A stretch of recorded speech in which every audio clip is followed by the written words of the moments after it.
Ladies and gentlemen, today on Inside NuGenesis, we commence our journey to build the best blockchain network system. Our CEO Hussein Faraj and CTO Loai Mohsen will start at the beginning, the humble origins from M squared and G squared. You will find out that NuGenesis originally began as a project of Advantage Group, building investment platforms for government infrastructure projects, particularly in the Middle East. Now, back in 2013, M squared was a concept by which large-scale land subdivisions and developments could be funded in the form of future contracts on the developed vision. The sister investment unit was G squared, a gold-backed token that provided intrinsic value to ensure that there was no usury component to what was then the rising prominence of cryptocurrency. By late 2015, M squared and G squared were attempted as ERC20 tokens, but the limitations with the smart contract architecture required NuCoin to be created, and the mission to build the perfect blockchain network for the future and the foreseeable needs of a global economy began. Now, the NU in NuGenesis and NuCoin emphasizes the perfect blockchain system that is completely non-usury and designed to attract a large portion of the global community to ethically participate in global capital markets. We will ask, will the real NuCoin please stand up? Please stand up, please stand up. Now, if you search NuCoin, you will come across a few of them that have come and gone. One notable one, often labeled New Unit of Measurement, was an African one that died back in 2017, which many called a scam. So when you see things about NuCoin, make sure that it is about us, NuGenesis, which took its name in 2020, and our NuCoin meaning non-usury coin, maintaining the mission to make global financial trade an ethical frontier for the entire world.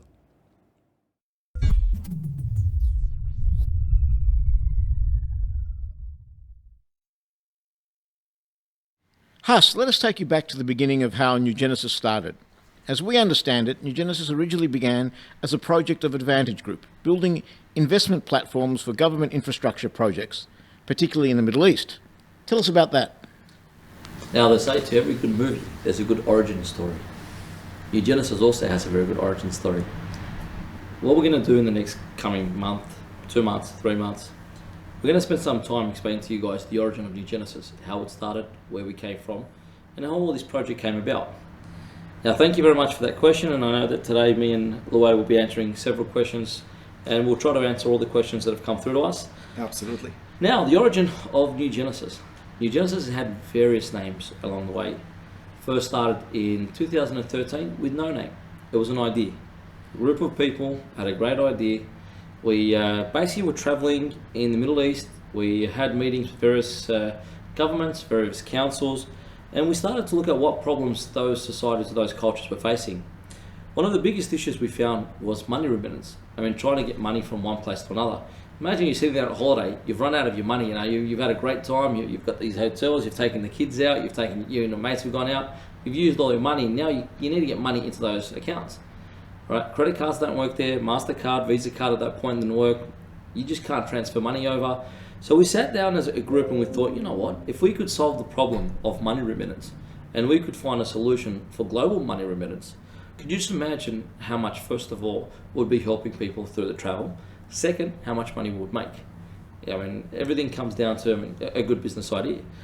2013, we had a couple of really good meetings with various councils, like I said, in the Middle East, and they basically told us that they were having these major issues and that if anybody could resolve these problems, it would make life in those areas much easier.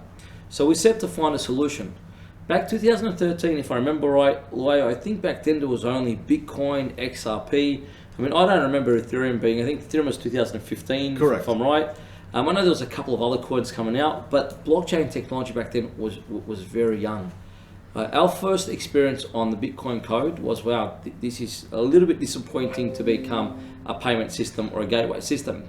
So what happened, I mean, we went into R&D mode 2013, 2014. I think it was about September 2014, we formed a company called Advantage Property Experts. Now you're going to say, what's property got to do with blockchain?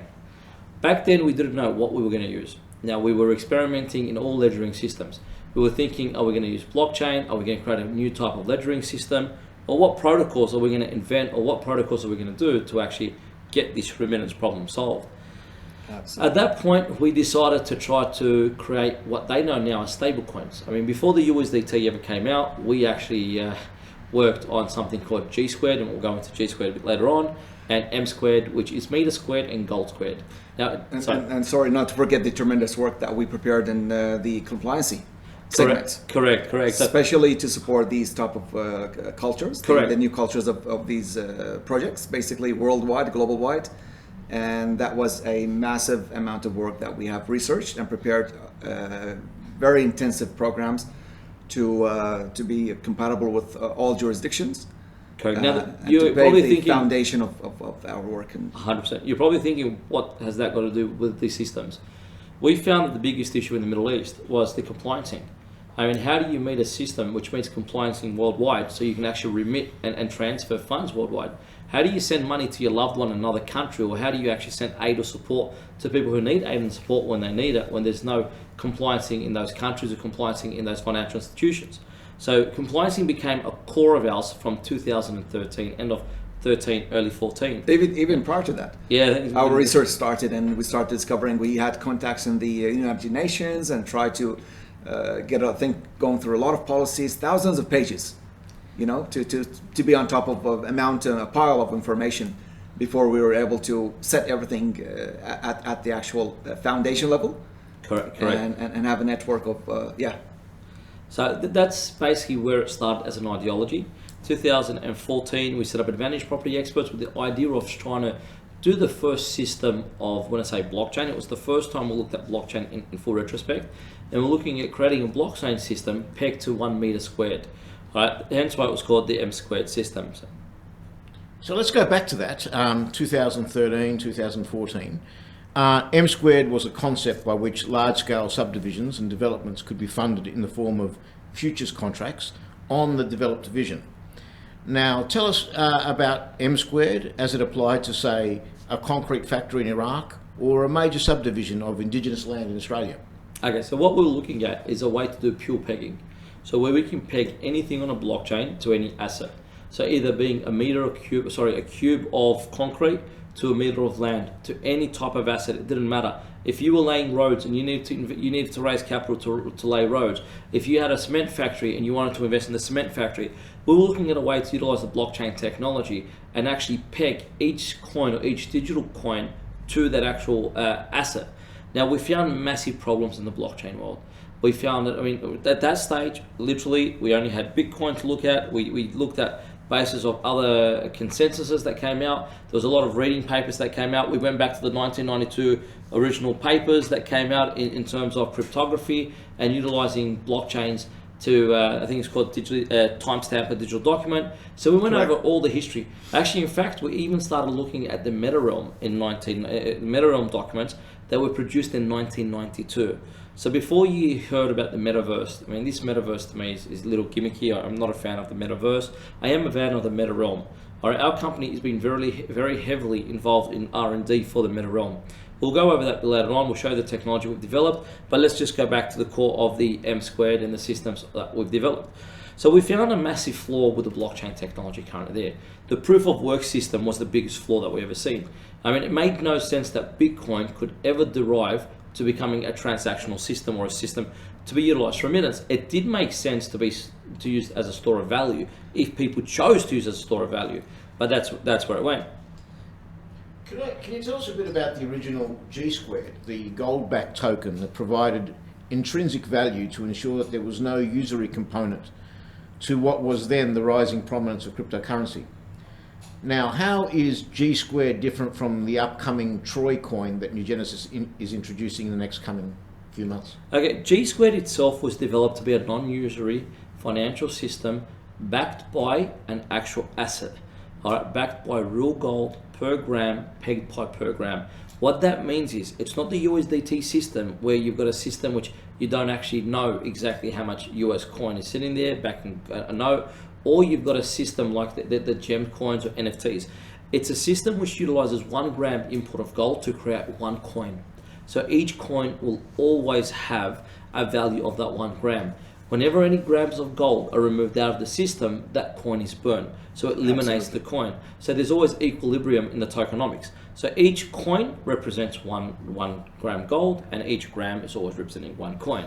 So we were trying to derive at a system where people could trust that if they held that coin, they held a gram of gold value. And it was for them to be able to freely remit and transfer and basically support each other and have their own financial system going back and forward. Now, in terms of Tron, we are working on we are working on the same system in retrospect, but we've just gone one step further to automate the whole process. So right now with the NuGenesis technology, a lot has changed. Back in 2015, when we looked at this was a 2015, the G2. We had Ethereum to look at the time. I think Ethereum had just been released. It was the first Ethereum blockchain we looked at, and we thought to ourselves, this is insane. What we can't use Ethereum. We said there's just no way we could build an Ethereum blockchain. I mean, we actually developed several Ethereum chains in the early days. But again, not to forget the number of iterations that we went through and all the I was R&D just going work to ask you about that. You've already touched on this, and it's an interesting subject. Yes. So you originally tried it first as an ERC20 token when Ethereum first started, but there were limitations in the smart contract architecture, and that's why you required NuCoin to be created in the mission to build the perfect blockchain for what you saw as the foreseeable needs of the global economy. Tell us about these existing blockchains that couldn't work. We tried the ERC20, the Ethereum chains. We did extensive work on Ethereum chains. I mean, we developed what Ethereum 2 is trying to develop or even including the tri-consensus blockchain algorithms in early days. All right? We found that any system that requires you to use proof of work or proof of stake is flawed. All right, I know that the sale pitch in the industry is it's got to be proof of work, it's got to be proof of stake. Right? Like anything, it's like saying that you've got a car that travels 15 kilometers an hour, right? And that's what is perfect because that's what everyone agrees on. But now we've got highways in kilometer speeds of 100 kilometers an hour, right? It just made absolutely no sense. So when we started to derive at this conclusion, if we needed to have consensuses that did not require us to pay or reward people, it had to be a system consensus algorithm or system consensus that we utilized. Absolutely. And that's where, I mean, Luay's team and ourselves, we got into the idea of starting to use artificial intelligence and proof of authority. Correct. But not to forget as well, when we were presenting our projects to the governments, when it came down to these elements, there was a degree of hesitation because the concepts of the consensus. Everything is great. Everything is built on technology.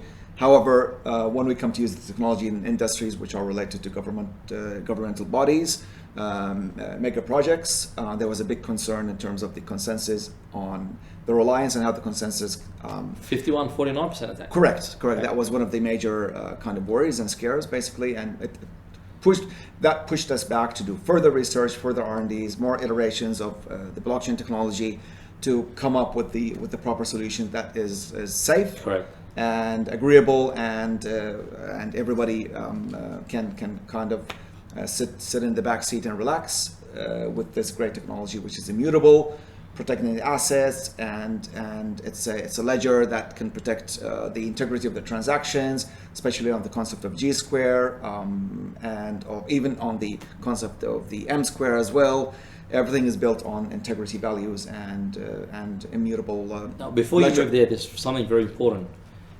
It was our discussions with governments and our discussions with very large partners that we realized that there's something very flawed in the current technology other than the consensus, which is having a digital asset with no serialization, which means that asset can never be tied to one aspect of a coin or a currency. So what we created back then is Satoshi had a brilliant idea with the nonce. We came up with something different, which is called the USI palette. It's very similar in retrospect, except the formulations and the algorithms we used is a little bit more detailed than what they used back then, and it's because we need simplicity and we need speed. So we came with the system of the USI, and that's how we tied a USI. So we're able, as a CBDC, right now, I don't think anyone in the world can say, besides the NuGenesis network, that we're able to tie a digital coin to a serial number. A serialized aspect of a coin. Now, if you go onto our Explorer, you will be able to see the USIs being minted while the coins are actually being minted.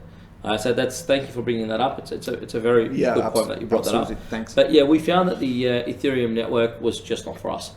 All right, not for serious commercialization. We knew that at one point the Ethereum network would have to be upgraded, and we also found that trying to upgrade it would cause major problems. We looked at early day sharding. We found that sharding is not the solution. We looked at minimizing data. We said that, I mean, it just makes no sense. In a day that data is serious business and people want data, it makes no sense to remove the aspect of maintaining data and reducing what's kept on the chain. So we said that's not the solution.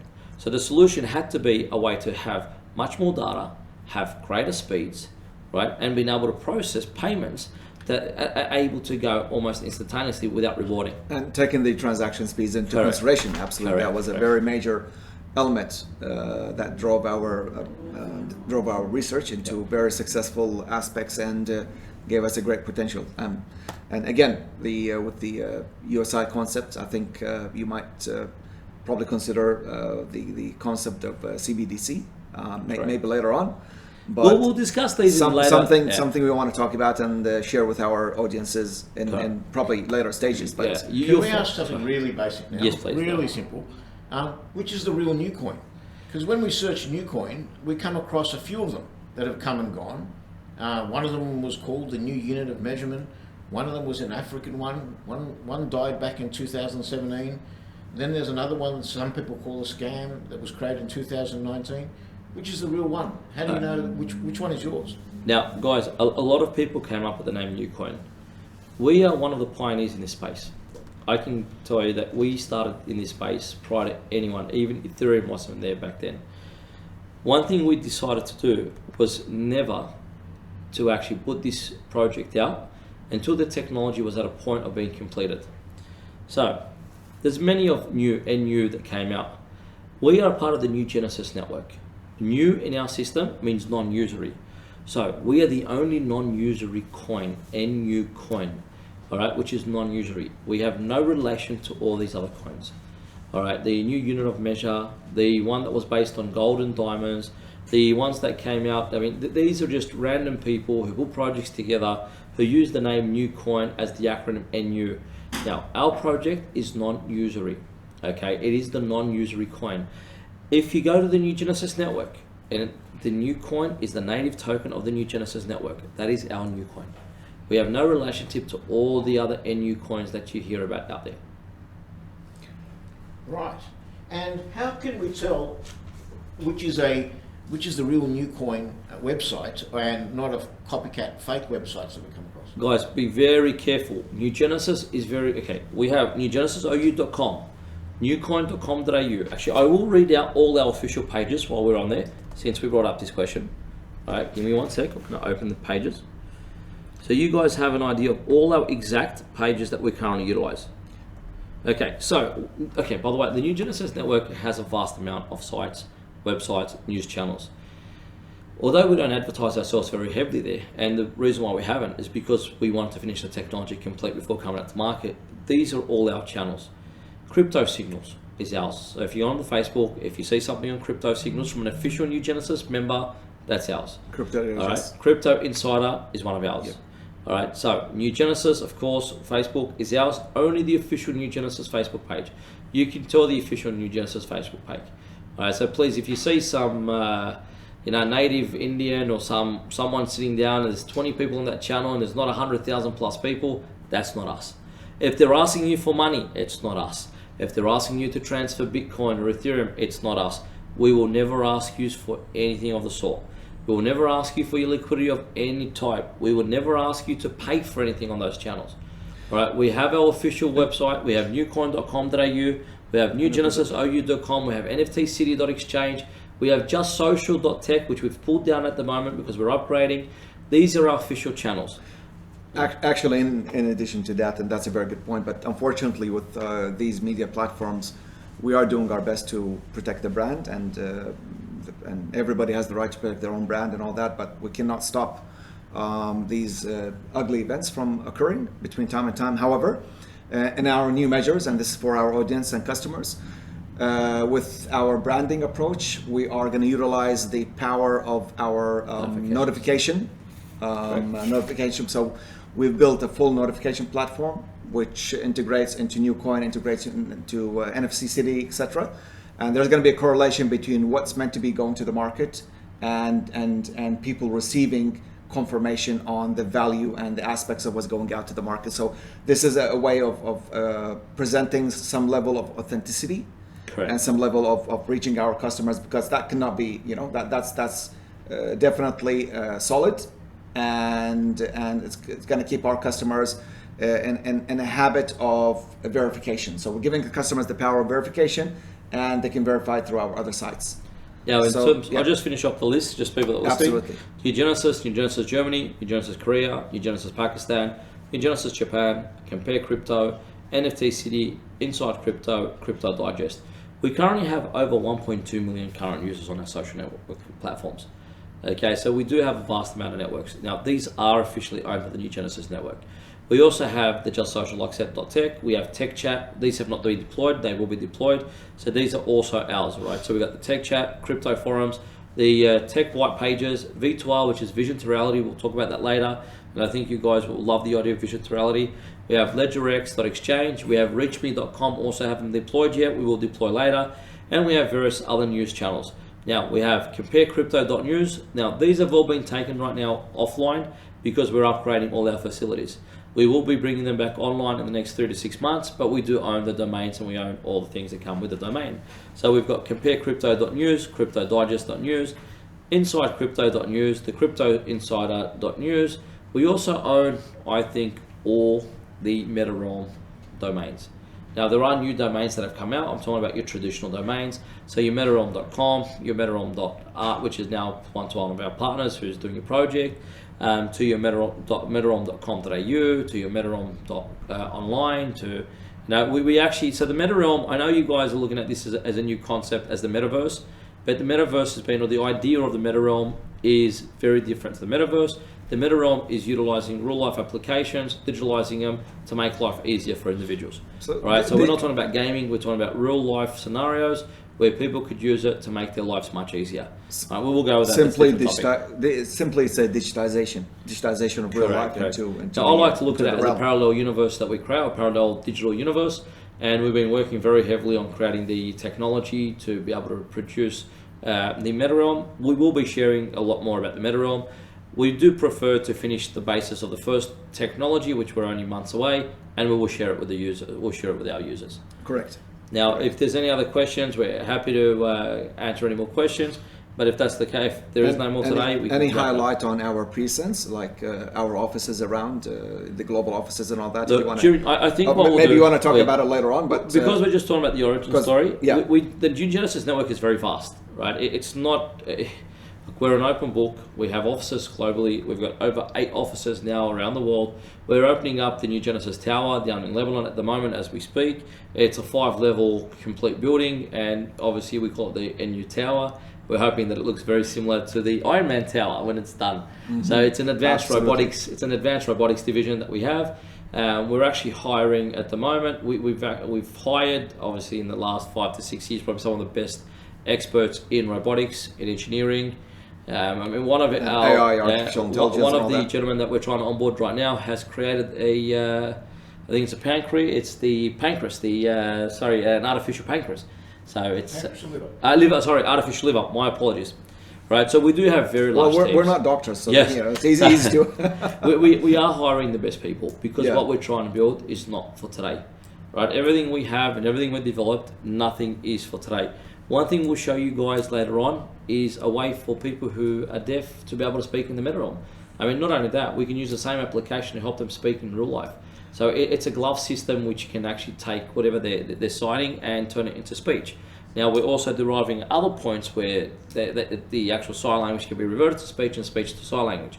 So we're actually working on ample solutions. But I think for today, I think that's just enough to keep it nice and simple. We don't want to lose you guys.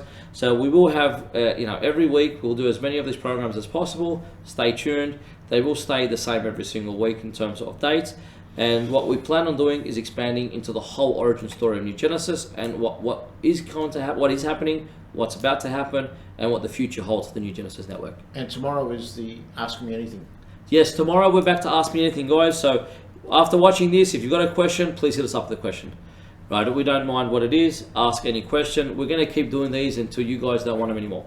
So we want everyone to be satisfied with what's going on. We want to be able to explain what's happening. We want to be able to share what's happening. So basically our approach, well, thank you very much, sorry to interrupt here. I mean, our approach is to always engage our customers. Correct. Okay? Correct. So customers for us means a lot, basically. So as they expand our network, we also want to engage them to learn with us.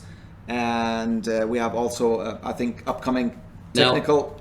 On that, we're going to share a lot of stories with you guys. Some of the Genesis stories are really funny. I remember once, we were so exhausted. This is back in 2014. We had several meetings. We were exhausted. We couldn't find a hotel. We had booked a hotel. We got there. It was double booked. We couldn't find another accommodation to stay. I remember one night we were sleeping on the street in an area. We fell asleep on the sidewalk. I remember that very well. So this journey hasn't been the easiest journey all the way through. We've had a lot of ups and downs, but it's been a very promising and it's been a very rewarding journey. But we will share the origin story. We'll tell you guys exactly how we got to where we got to. We are not the new guys. That's what I want you guys to understand. We did something very different. We decided to go find out how things work. One thing is to create a blockchain, but if you're a techie and you're building a blockchain and you only know tech, that blockchain is useless, right? Yep. You need to know the market. Our origin story, you will see we had substantial meetings in every field. From medicine, we were involved in a cure for Alzheimer's. So one of the projects we worked with was, someone brought over a cure for Alzheimer's. We went to various countries and seen cures for various medication. Right now, why was this all important in this journey? Why was the land in the acquisition of the King's Cross land? We were the ones that were also working aside when the King's Cross, development site was amalgamating across for Omnia. So there's many things we've done in the journey, and it wasn't because it's external to this. We needed to understand how real life application works, or how things in real life work before we started commencement of the blockchain. So the blockchain actually works. So you find that 2013, although we didn't start building a chain, it all mattered a lot to it all brought us to where we got to today. Well, it's really realistically how this approach has opened up massive doors of opportunities and massive doors of research. Yeah. And the results that we have, and getting involved with a lot of people around the world in terms of different projects beyond the convention. I agree. We're looking forward to sharing more stories with you guys. It's the end of today, and trust me, stay tuned for the next coming stories for these. There's some great stories. Again, thank you very much from our wonderful CEO, Hussein Faraj, and myself, the CTO of the NuGenesis platform, Loai Mohsen. And we wish to see you again. Thank you very much.